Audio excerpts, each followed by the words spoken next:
Hello बच्चों, नमस्कार। मैं हूं नारायण पटेल आपके अपने चैनल पर।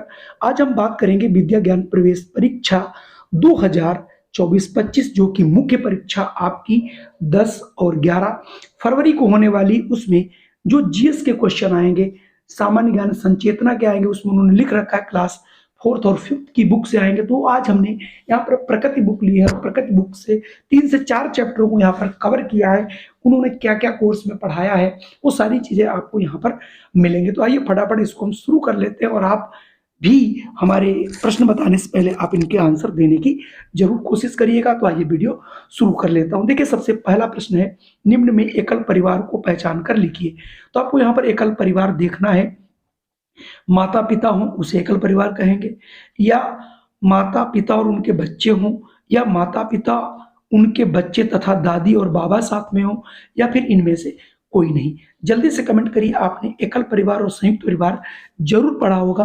और अगर आप इसका आंसर यहां से लगाते हैं दूसरा यानी ऑप्शन बी वाला, तो आपका आंसर बिल्कुल सही है। क्योंकि जो एकल परिवार होता है उसमें मम्मी और पापा और उनके केवल बच्चे लिए जाते हैं, इसके अलावा नहीं। संयुक्त परिवार में इसका उल्टा होता है, जिसमें मम्मी पापा बच्चे ताऊ दादी और बाबा इन सबको मिलाकर जो परिवार बनता है वो बच्चों संयुक्त परिवार होता है। तो यहाँ पर संयुक्त परिवार या फिर एकल परिवार के बारे में पूछ सकते हैं, जैसा कि यहाँ पर प्रकृति में क्वेश्चन दिया था। अगला है, ब्रेन लिप किसके लिए बनाई गई है। तो एक ब्रेन लिप के बारे में पूरा चैप्टर दिया गया है। तो ब्रेन लिप किसके लिए है? अंधों के लिए है, ये बहरे लोगों के लिए है, या गूंगे लोगों के लिए है, या फिर इनमें से कोई नहीं। तो आपको यहाँ से जरूर आपने पढ़ा होगा, जो ब्रेन लिपि होती है ये बच्चों अंधे लोग जो होते हैं उनके पढ़ने के लिए बनाई गई है, जिसमें एक कागज पर उभरे हुए अक्षर होते हैं जिन्हें वो देख करके अपने हाथों को फेर करके पढ़ सकते हैं, जिस पर बिंदु यानी डॉटेड लिखा रहता है। तो कुल मिला के यहाँ से भी अगर आप ऑप्शन ए चुने होंगे तो आपका उत्तर बिल्कुल सही होगा। अब मैं बढ़ता हूं अगले प्रश्न पर। अगला प्रश्न आपके सामने है, टेलीविजन पर समाचार के रूप में सांकेतिक भाषा का प्रयोग किसके लिए किया जाता है। कभी कभी आपने टेलीविजन पे देखा होगा, एक व्यक्ति हिंदी में बोलता है और दूसरा व्यक्ति उसे अपने संकेतों के द्वारा समझाता है।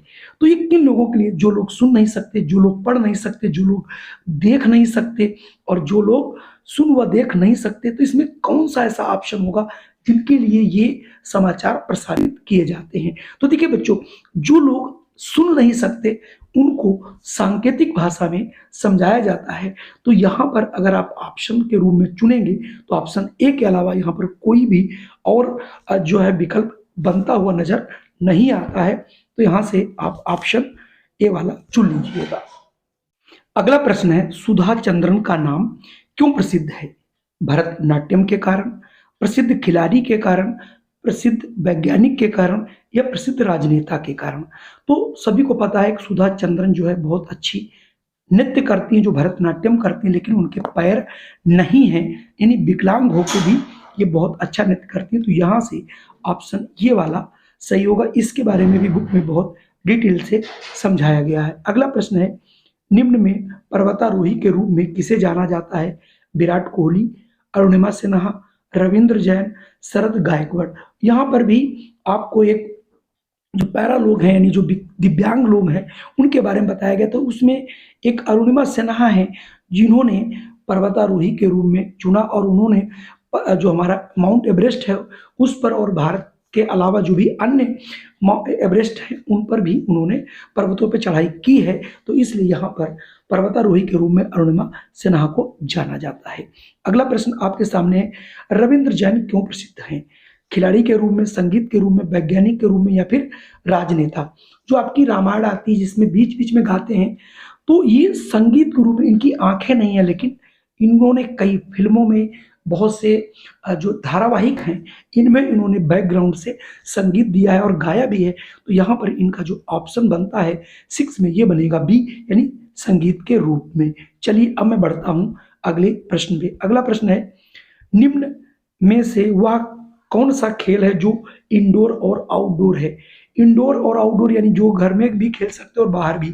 शतरंज है, हॉकी है, फुटबॉल है और टेनिस है।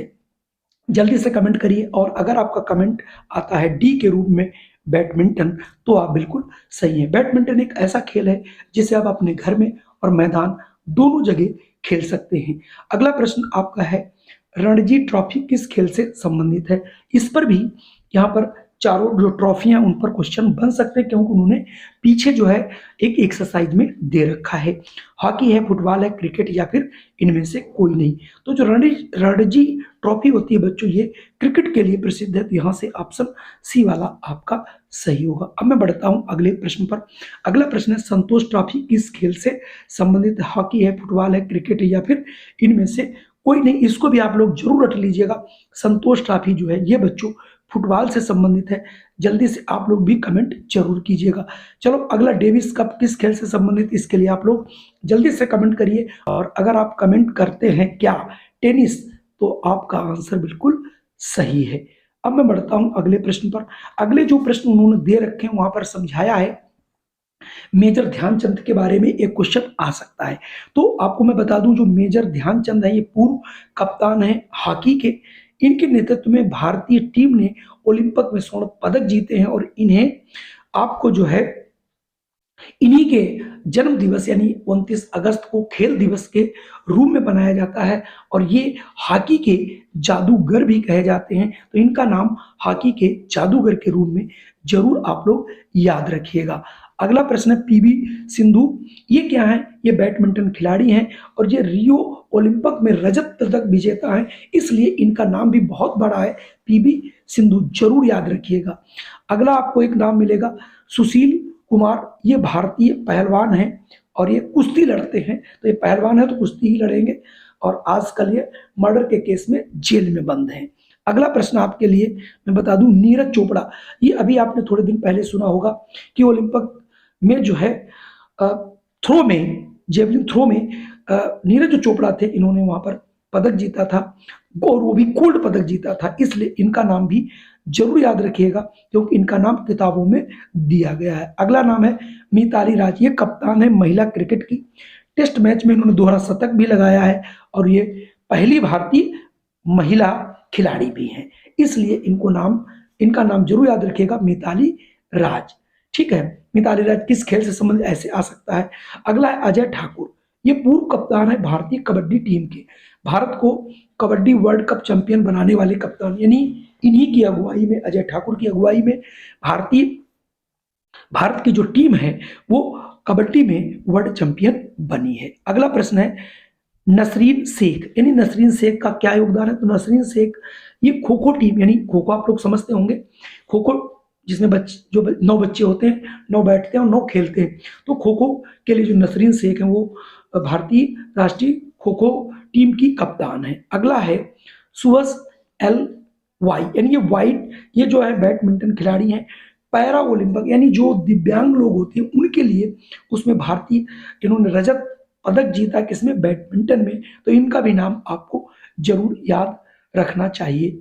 अगला है, राष्ट्रीय खेल दिवस कब मनाया जाता है? अभी अभी मैंने आपको बताया था, अगर आपको याद हो तो जल्दी से कमेंट करिए। मैं ऑप्शन पढ़ता हूं, 29 जनवरी, 29 फरवरी, 29 अगस्त और 29 दिसंबर।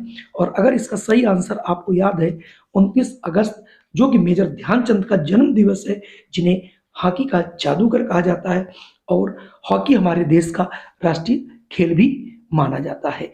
अगला प्रश्न है, राष्ट्रीय खेल दिवस किसके जन्म दिवस के उपलक्ष्य में मनाया जाता है? वेरी मोस्ट इंपॉर्टेंट, अभी मैं बता चुका हूं, विराट कोहली, नीरज चोपड़ा, मेजर ध्यानचंद या इनमें से कोई नहीं। अभी अभी आपको बताया था, जल्दी से कमेंट करिए। और अगर आपका कमेंट जाता है मेजर ध्यानचंद, तो आप बिल्कुल सही हैं। कुल मिला के आज के ये 20 प्रश्न कैसे रही हमारा, अभी ये पहला वीडियो है, इस पर आपको 5 से 6 वीडियो मिलेंगे जिसमें हम जीएस और जो विज्ञान है उन्होंने लिख रखा है, कौन कौन से प्रश्न आने की संभावना रहेगी, जल्दी आपको बताऊंगा, जल्दी मिलूंगा। तो इस वीडियो को आप लोग लाइक जरूर कर दीजिएगा, तभी मैं दूसरा वीडियो बनाऊंगा। जय हिंद, वंदे मातरम।